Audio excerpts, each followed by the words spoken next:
Archaeology is often the only way we find out about people who lived in the past. Most people in the past did not write about themselves and had very little written about them. This is true about the people who lived here in this cabin. We know some of their names from the census data taken after the Civil War, but it is the objects that they left behind that give us a rich picture of how they lived. These objects help us imagine their daily lives. We recovered large pieces of stoneware crocks along with willowware plates.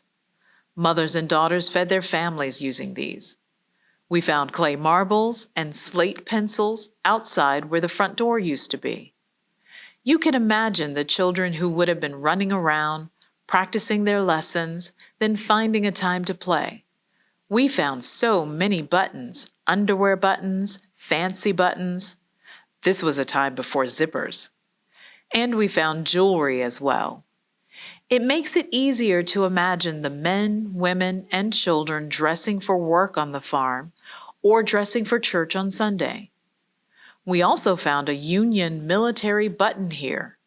Could it have been George Dorsey's button, who lived as an enslaved person in this community and joined the Army at Ellicott Mills in 1864? A blue scalloped edge plate dating between 1800 and 1830 reminds us that people lived here for over 100 years.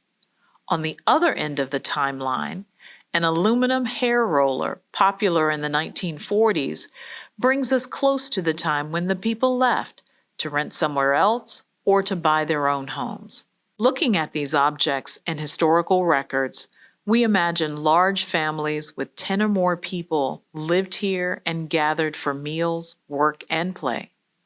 The artifacts we found represent the choices made by the people that lived in this home, often within the confines of a racialized society during enslavement and the Jim Crow era. Each artifact tells a story and is a tangible representation of their daily lives, struggles, and triumphs. To see a recreation of what we think the outside of the third cabin looked like, scan QR code number 8 to continue your AR adventure.